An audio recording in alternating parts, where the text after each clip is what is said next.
Assalamualaikum warahmatullahi wabarakatuh. Selamat datang di pembelajaran fisika. Kali ini saya akan memaparkan materi mengenai besaran dan satuan. Materinya meliputi besaran, satuan, analisis dimensi, notasi ilmiah, dan angka penting. Dalam kehidupan sehari-hari, manusia sangat erat kaitannya dengan kegiatan pengukuran, baik itu di bidang sains maupun di bidang sosial. Pengukuran diperlukan untuk memperoleh hasil yang akurat dan terpercaya. Setiap hasil pengukuran selalu memunculkan dua hal, yaitu besaran dan satuan. Nah, di sini ada dua gambar, yaitu ada jengkal dan satu hasta. Ini menunjukkan satuan yang pernah digunakan pada zaman dahulu kala sebelum satuan internasional ditemukan. Nah, dua satuan ini sekarang sudah tidak berlaku lagi. Dahulu kala kalau menetapkan satu satuan dari suatu besaran yang diukur itu menggunakan jengkal. Misal panjang dari meja menggunakan berapa jengkal, tinggi badan menggunakan berapa hasta gitu. Nah, sekarang ini sudah tidak digunakan lagi karena sudah ada satuan internasional dari besaran yang akan diukur. Besaran itu apa sih? Besaran itu adalah segala sesuatu yang bisa diukur dan dinyatakan dengan satuan. Nah, dalam fisika, besaran itu terbagi menjadi dua, yaitu besaran pokok dan besaran turunan. Perbedaannya, kalau besaran pokok adalah besaran yang satuannya didefinisikan atau ditetapkan terlebih dahulu, yang berdiri sendiri dan tidak tergantung pada besaran lain. Besaran pokok berdasarkan hasil konferensi di Prancis menetapkan 7 besaran, yaitu ada besaran pokok panjang, massa, waktu, suhu, kuat arus, jumlah molekul zat, dan intensitas cahaya dengan satuannya masing-masing. Panjang meter, massa kilogram, waktu sekon, suhu Kelvin, kuat arus ampere, jumlah molekul zat mol, intensitas cahaya candela. Nah, ini lambang satuannya. Kalau meter itu M kecil, kilogram kg, sekon itu S, Kelvin itu K besar, ampere itu A besar, mol kecil, candela CD. Nah, biasanya kalau di SMP itu sudah dipelajari besaran pokok dan besaran turunan. Disingkatnya kalau besaran pokok itu menjadi SMP jiwa. Ini 7 besaran pokok. Nah, kalau besaran turunan itu besaran yang didapatkan dari besaran pokok sehingga jumlahnya lebih banyak. Ada luas, ada volume, ada kecepatan, massa jenis, dan yang lainnya. Nah, ini masing-masing satuannya juga berbeda ya, karena tidak berdiri sendiri. Jadi untuk satuannya juga tidak sendiri-sendiri seperti tadi besaran pokok. Contoh luas ya, satuannya adalah meter persegi. Simbolnya M pangkat 2. Nah, ini nih ya contohnya. Ini kan dia tidak berdiri sendiri ya. Ini perbedaan signifikan antara besaran pokok dan besaran turunan. Selain dibedakan berdasarkan besaran pokok dan besaran turunan, besaran juga dibedakan menjadi dua, ada besaran vektor dan ada besaran skalar. Besaran vektor itu besaran yang memiliki besar dan nilainya ditentukan oleh arahnya. Contohnya kecepatan dari sebuah kendaraan atau dari sebuah benda, gaya, momentum gitu ya. Kalau besaran skalar itu besarannya yang hanya memiliki nilainya saja. Misal besaran panjang, waktu, suhu itu tidak bergantung dengan arah benda gitu. Yang selanjutnya dimensi. Kenapa harus ada dimensi ya? Dimensi itu bermanfaat untuk membuktikan apakah dua besaran fisik itu setara atau tidak. Terus yang keduanya bisa membentuk persamaan yang memang sebelumnya belum ada, diambil dari persamaan yang sudah ada gitu. Yang selanjutnya membentuk persamaan ini apakah salah atau benar. Nah, dimensi itu dibagi menjadi dua juga, yaitu ada dimensi besaran pokok dan ada dimensi besaran turunan. Nah, ini dimensi itu lambangnya pakai kurung siku ya. Contoh besaran panjang. Contoh besaran panjang di sini lambang dimensinya kurung siku L besar. Massa lambang dimensinya kurung siku M besar. Waktu lambang dimensinya kurung siku T besar. Kuat arus listrik lambang dimensinya I besar. suhu lambang dimensinya theta, ya ini theta simbolnya. Intensitas lambang dimensinya J besar, jumlah zat lambang dimensinya N besar. Nah, untuk besaran turunan, contoh luas, itu luas kan termasuk besaran turunan. Dimensinya adalah L pangkat 2, itu dari mana? Kita tahu bahwa luas itu kan bisa panjang dikali lebar, ya. Panjang itu kan dimensinya kurung siku L ya, dikali lebar juga kan itu termasuk satuannya meter ya. Satuan meter kan berarti sama dengan panjang satuannya, sehingga kita pakai dimensi yang panjang. Berarti L dimensinya L juga. Sehingga dimensi untuk luas adalah L dikali L adalah dalam kurung siku L kuadrat. Begitupun dengan kecepatan. Contoh ya, ini kecepatan, ini luas ya. Berikutnya kecepatan. Kecepatan rumusnya jarak dibagi dengan waktu. Jarak itu kan satuannya meter ya. Berarti kalau meter masuknya dimensi panjang. Berarti L kurung siku dibagi T waktu. Waktu itu dimensinya dalam kurung siku T besar. Berarti kita tinggal pindah ruaskan ke atas. L ini T pangkat negatif 1 gitu ya. Berikut pun untuk percepatan, gaya, energi, tekanan, dan usaha. Jadi langkah pertamanya kita harus tahu persamaan atau rumusnya terlebih dahulu. Lalu kita lihat dia masuknya ke dimensi yang mana, yang di besaran pokok. Nanti bisa kita dapatkan dimensinya yang ini ya. Caranya bagaimana? Ya seperti yang ini. Tahu dulu rumusnya, lalu sesuaikan dimensi dengan dimensi pokoknya, lalu kita dapatkan dimensi akhirnya.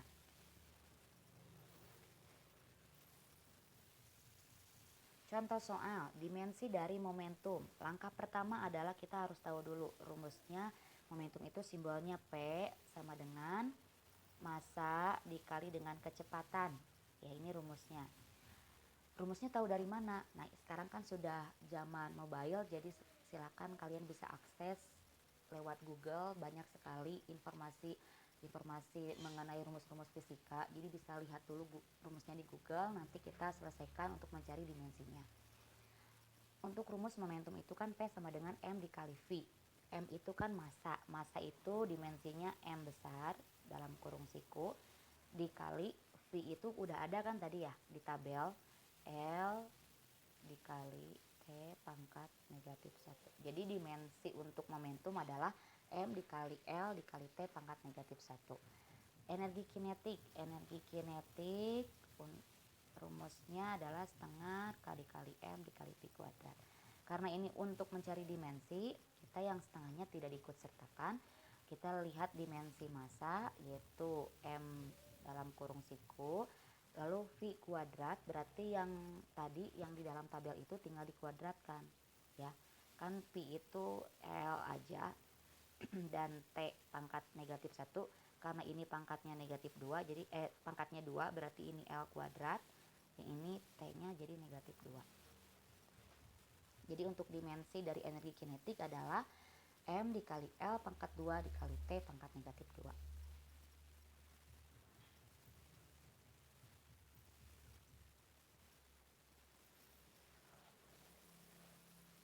Notasi ilmiah. Nah, notasi ilmiah ini adalah cara penulisan bilangan ilmiah yang akan memudahkan dalam penulisan bilangan yang sangat besar. Ada suatu persamaan untuk notasi ilmiah, A dikali 10 pangkat N. Jadi ditulisnya seperti ini. A itu bilangan aslinya, bisa dalam bentuk desimal juga, dikali 10 pangkat N. N-nya bilangan bulat ya, tidak dalam bentuk desimal. Contoh, 10.000. Berarti kalau kita buat menjadi notasi ilmiah adalah 1 kali 10 pangkat 4 ya. 10-nya ini udah dari sananya harus 10 gitu ya. 10 pangkat 4. Nah, ini 4-nya dari mana? Nolnya itu kan ada 4 ya. Yang ini nolnya ada 4, berarti N-nya 4 gitu. Misal 10.300. Bukan 103 kali 10 pangkat 2, tapi bilangan aslinya itu harus 1 sampai 10 ya. Yang A ini harus 1 sampai 10, tapi boleh juga dalam bentuk desimal. Kalau 103 kan itu melebihi 10, berarti tidak bisa seperti ini notasi ilmiah. Jadi dibuat rentang dari 1 sampai 10. Boleh dalam bentuk desimal. Makanya ini dibentuk desimal ya. 1,03. Karena ini jadi bentuknya jadi 1,03, kita mundurnya ke sini ya. Berarti ada berapa nih pangkatnya? 1, 2, 3, 4. Berarti 10 pangkat 4 ya. Terus yang ini juga sama. 1.234.000. Berarti kita mundurnya 1, 2, 3, 4, 5, maju ya berarti 5, 6. Berarti 1,234 kali 10 pangkat 6. Kalau maju ke sini itu pangkatnya positif ya. Lalu yang contoh desimal ini 0,00001 dibuat menjadi notasi ilmiah 1 dikali 10 pangkat negatif 5. Ini berarti mundur ya. Mundurnya berapa angka? 1, 2, 3, 4, 5. Berarti 10 pangkat negatif 5. Kalau mundur pangkatnya jadi negatif ya. Terus contoh lainnya 0, yang ini ya, coba 0,00777. Bukan 777 kali 10 pangkat negatif 5 karena yang ini kan melebihi 10 ya. A nya itu harus bilangan asli kurang dari 10 ya. 1 sampai kurang dari 10. Nah jadi 7,777. Berarti kita sampai yang sini aja komanya. Berarti dia 1, 2, 3. Berarti 10 pangkat negatif 3. Jadi 7,77 kali 10 pangkat negatif 3. Contoh soal 0,00000085 berarti notasi ilmiahnya enggak 85 tapi 8,5 dulu ya. 8,5 dikali 10 pangkat. Untuk pangkatnya kita hitung ada berapa angka. 1, 2, 3, 4, 5, 6, 7, 8, 9. Negatif 9. Lalu untuk 15 juta. Ini maju ya ke sini. Berarti pangkatnya pasti positif. Tidak 15 dulu tapi 1,5 ya. Kali berarti majunya berapa? 1, 2, 3, 4, 5, 6, 7, 8. 10 pangkat 8 ya.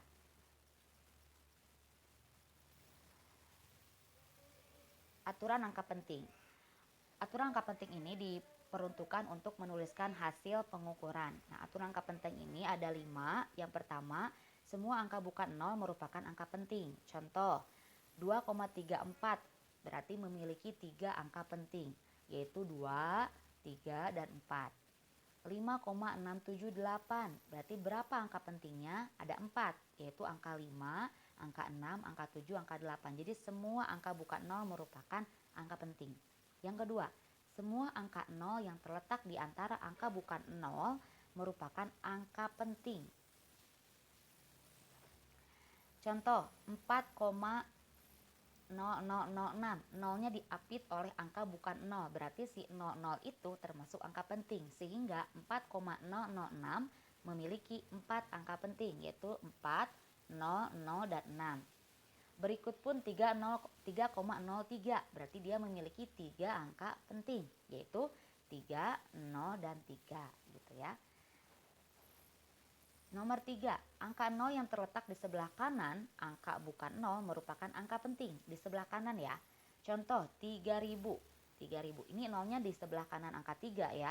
Berarti dia memiliki 4 angka penting, yaitu 3, 0, 0, dan 0. Lalu 13.400, dia punya angka berapa angka pentingnya? Yaitu 5. Ada 1, 3, 4, 0, dan 0 ya. Nomor 4, angka 0 di sebelah kanan tanda desimal dan tidak diapit bukan angka 0. Bukan angka penting. Contoh 3.500,00. 00 yang di belakang ini itu kan tidak diapit oleh angka bukan 0 juga, dan sehingga 3.500,00 itu memiliki 4 angka penting saja, yaitu 3, 5, 0, dan 0. 0 yang di belakang ini bukan angka penting ya. Dan yang terakhir, angka 0 yang terletak di sebelah kiri angka bukan 0 atau sebelah tanda desimal bukan angka penting. Contoh 0,000566, berarti dia punya 3 angka penting. Yang mana saja? 5, 6, dan 6. Yang ini itu bukan angka penting. Contoh lain 0,34, berarti dia memiliki 2 angka penting, yaitu 3 dan 4. Yang 0 ini itu bukan angka penting ya. Yang berikutnya yaitu aturan penggunaan angka penting dalam proses perhitungan khusus hasil pengukuran, bukan proses perhitungan di matematika ya. Ada 3, yaitu ada penjumlahan atau pengurangan, perkalian atau pembagian, dan penarikan akar. Penjumlahan, hasil akhirnya hanya 1 angka saja yang diragukan di belakang desimal atau mengikuti angka taksiran yang paling sedikit. Contoh, 58,0 ditambah 2,43 adalah 60,43. Sehingga hasil dari perhitungan pengukurannya kita harus menuliskan di belakang komanya, di belakang desimalnya itu adalah 1 angka taksiran yang paling sedikit. Di sini kan antara 58,0 dengan 2,43 yang paling sedikit adalah ini ya. 1 angka di belakang desimal, sehingga hasilnya juga harus 1 angka di belakang desimal. Jadi 60,4 atau 1 taksiran yang diragukannya. Jadi hanya 4-nya saja yang kita bawa, angka 3-nya yang ini enggak kita bawa gitu ya, yang ini enggak kita bawa. Lalu berikutnya, perkalian atau pembagian. Hasil kali atau baginya harus memiliki angka penting sama banyaknya dengan angka penting dari faktor kali atau bagi yang AP-nya paling sedikit. Contoh, 4,2 berarti ada berapa angka pentingnya? Ada 2 ya. Dikali 3,21. 3 angka penting. Hasilnya kan seperti perhitungan matematika saja, 4,2 dikali 3,21. Hasilnya 13,482. Berarti memuat 5 angka penting ya. Tapi dalam hasil pengukuran kita tuliskan sesuai dengan angka penting yang paling sedikit dari faktor pengalinya. Berarti kan yang ini yang paling sedikit ya, 2 angka penting. Berarti hasilnya juga harus 2 angka penting. Sehingga dibulatkan menjadi 13.